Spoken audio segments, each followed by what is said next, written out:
Hi friends, இன்றைக்கி வீடியோவில் எதை பற்றி பார்க்க போகிறோன்னா வாட்டர் ஹீட்டரை பற்றி பார்க்க போகிறோம். ஃபஸ்ட்டு வந்து 2 விதமான வாட்டர் ஹீட்டர் இருக்குது. ஒன்று ஸ்டோரேஜ் ஹீட்ரு, இன்னொன்று வந்து ஸ்டோரேஜ் இல்லாமல் டேரெக்டாக ஹீட் பண்ணி வரமே இன்ஸ்டன்ட் ஹீட்டரும் இருக்குது. இது வந்து இந்த ஸ்டோரேஜ் ஹீட்டரில் என்ன பிரச்சனைனா வாட்டரை வந்து ஹீட் பண்ணி ஸ்டோர் பண்ணி நமக்கு தரும். சாதா இது வந்து டேரெக்டாக ஹீட் பண்ணி தரும் ஃப்ரெண்ட்ஸ். அடுத்து இது வந்து 6 லிட்ரு ஸ்டோரேஜ் ஹீட்ரு. இது ஒவ்வொரு ஹீட்டர் தக்கன கெப்பாசிட்டி மாறும். அடுத்து வந்து ஹீட்டில் உள்ள என்னென்ன பிரச்சனை வரும் எல்லாம் பார்க்கலாம் ஃப்ரெண்ட்ஸ். ஃபஸ்ட்டு வந்து ஹீட்டர் வந்து சூடாகலைன்னா ஃபஸ்ட்டு வந்து லைன் பவர் சப்ளை கரெக்டாக இருக்கா, தெர்மல் வந்து ஆன் பண்ணியிருக்குமா, அந்த ஹீட்டிங் இது ஆன் பண்ணியிருக்குமாங்கிறத பார்க்கணும் ஃப்ரெண்ட்ஸ். ரெண்டாவது என்ன பிரச்சனை வரும்னா தண்ணியில் வந்து அதிகமாக சூடாகும். அது வந்து தெர்மல் அளவு கூட்டி வச்சுருப்போம், இல்லை கம்மியாக சூடு வராதுன்னு குறைச்சி வச்சுருப்போம்னால அந்த பிரச்சனை இருக்குது ஃப்ரெண்ட்ஸ். அடுத்து வந்து வாட்ரு வந்து ரொம்ப ஸ்லோவாக ரொம்ப நேரம் ஹீட் ஆகிற மாதிரி இருக்கும், ஸ்லோவாக ஹீட் ஆகும். அது என்ன பிரச்சனை எதுக்கு வருதுன்னா ஃப்ரெண்ட்ஸ், ரொம்ப லோ வோல்டேஜ் அதனால் கூட அந்த பிரச்சனை வரலாம் ஃப்ரெண்ட்ஸ்.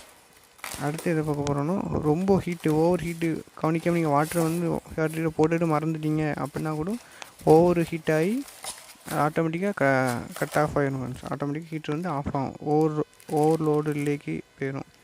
அடுத்து இந்த ஸ்க்ரூ எதுக்கு பார்த்தீங்கன்னா ஃபிக்ஸ் பண்ணதுக்கு தான். அடுத்து வீடியோக்குள்ளே போகிறோம். அடுத்து வந்து வாட்டர் ஹீட்டர் வந்து தண்ணி இன்புட்டு போய் அவுட்புட் வழியாக தண்ணி வந்து ஃபஸ்ட்டு ஹீட்டரை மாட்டினோன்னா அவ்வளோ தண்ணியும் வெளியேற்றணும் ஃப்ரெண்ட்ஸ். அதுக்கடுத்து ஹீட்டரை வந்து யூஸ் பண்ண ஆரம்பிக்கணும். அடுத்து லீக் எது இருக்கான்னு ஒரு வாட்டி செக் பண்ணிக்க வேண்டியதான் ஃப்ரெண்ட்ஸ். கனெக்ஷன் ஒரு சில லீக்கேஜ் இருக்கான்னு பார்க்க வேண்டியதான். இந்த ஒயர் எதுக்கு பார்த்தீங்கன்னா பச்சை கலர் வந்து எர்த்து ஃப்ரெண்ட்ஸ், ரெட் கலர் வந்து ஃபேஸு, பிளாக் கலர் வந்து நியூட்ரல் ஃப்ரெண்ட்ஸ். இது வந்து சிவப்பு வந்து அவுட்புட்டு, ப்ளூ வந்து இன்புட் ஃப்ரெண்ட்ஸ் ஹீட்டருக்கு. அடுத்து வந்து இது அவுட்புட்டில் வந்து தண்ணி வராமல் இருக்கலாம், அதுக்கு வந்து ஏதாச்சும் அடைச்சிருக்கலாம். அது ரிலே எதுவும் ஆன் பண்ணாமல் வச்சுருந்தா கூட இதாகும்.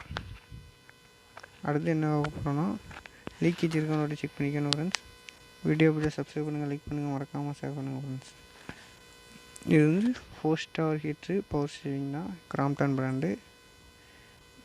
வேறு எதுவும் டவுட் இருந்தால் கமெண்ட் பண்ணுங்கள்.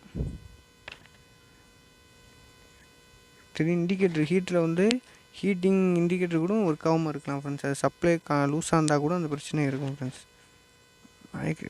உப்பு படிஞ்சால் கூட ஹீட்டரில் வந்து இன்புட் லைன் வந்து வாட்டர் வந்து தண்ணி போகாமல் கூட இருக்கலாம் ஃப்ரெண்ட்ஸ். இது வந்து டயக்ராம், ஹீட்ரு லைனுக்குள்ளே டயக்ராம் இருக்குது.